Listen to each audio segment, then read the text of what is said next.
अजब गजब मध्य प्रदेश में घोटाले भी अजब गजब हो रहे हैं। अजीब विडंबना है, अब मध्य प्रदेश सरकार को भूतों को भी नौकरी देनी पड़ रही है। ये हम नहीं कह रहे, ताज़ा आंकड़े हैं जो आए हैं, कम से कम वो तो यही बता रहे हैं। यदि हम आपसे कहें कि मध्य प्रदेश में 50,000 से अधिक भूत नौकरी कर रहे हैं तो क्या आप मानेंगे? लेकिन ऐसा हो रहा है। दरअसल कर्मचारियों के वेतन भुगतान से जुड़ा एक बड़ा घोटाला सामने आया है। ऐसे घोटाले का आरोप कांग्रेस ने लगाया है। कांग्रेस का कहना है कि पूरे 12,000 करोड़ का घोटाला किया है। मध्य प्रदेश के 50,000 कर्मचारी चोरी हो गए, गुम हो गए, गायब हो गए। 250 करोड़ रुपए की सैलरी विड्रा नहीं हो रही है। सरकार ने इसके लिए एक जांच कमेटी बनाकर आदेश दिए, कर्मचारी ढूंढो। 4,50,000 जिस प्रदेश में कर्मचारी है उसमें 50,000 कर्मचारियों को ढूंढना पड़े, यानी कितनी बड़ी आर्थिक अराजकता है, कितनी बड़ी प्रशासनिक अराजकता है।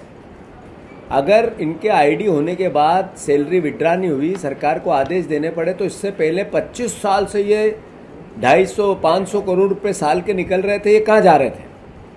कांग्रेस इसे लेकर मुखर है और अभी अभी तो राहुल गांधी संजीवनी देकर भी गए हैं। इधर सरकार ने अभी जांच का आश्वासन दिया है, लेकिन कांग्रेस समेत सभी विपक्षी दल कहां मानने वाले हैं। उन्होंने सीबीआई जांच की मांग की है।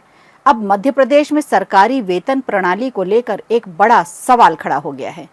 सरकार के डेटा में दर्ज 50,000 से अधिक ऐसे कर्मचारी सामने आए हैं जिनके पास सक्रिय एम्प्लॉय कोड तो है ही, लेकिन उनकी जमीनी उपस्थिति यानी जीवित रहने के प्रमाण, उनकी पहचान, उनकी पदस्थापना का कोई रिकॉर्ड नहीं है।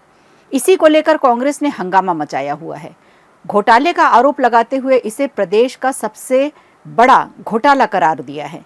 स्टाफ की सैलरी टाइम से आ जाती तो सब ठीक चलता रहता। दिसंबर 2024 के बाद से सैलरी नहीं हुई। चलिए आपको बताते हैं, कुछ आंकड़े गिनवाते हैं।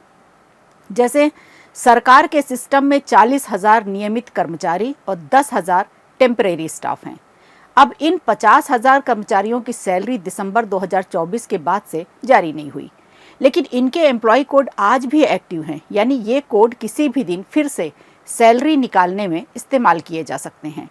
और मानकर चलिए कि आपकी 230 करोड़ की सैलरी फ्रीज है, लेकिन शक कहीं ज़्यादा बड़े नेटवर्क पर है जिसमें बड़ी भूमिका डीडीओ की जाँच होनी है। मध्य प्रदेश में ये सवाल अब जोर पकड़ता जा रहा है कि क्या ये सिस्टम की दाल काली है या सिस्टम ही पूरा काला है। इसमें कोई तकनीकी चूक है या प्री प्लान घोटाले का हिस्सा है। कांग्रेस पहले भी घोटाले के आरोप लगाती आई है। कांग्रेस का अब आरोप है कि सरकार ने घोटालों की फैक्ट्री खोल ली है। प्रदेश कांग्रेस अध्यक्ष जीतू पटवारी ने एक चैनल को बताया कि 230 करोड़ नहीं बल्कि 12,000 करोड़ की सैलरी घोटाला है। ये सिर्फ आंकड़ों में नहीं है बल्कि पूरे खजाने की लूट है। उन्होंने इस मामले में सीबीआई जांच की मांग की है, लेकिन हमें सीबीआई पर भी भरोसा नहीं है क्योंकि नर्सिंग घोटाले में सीबीआई अफसर ही रिश्वत लेते पकड़ा गया था।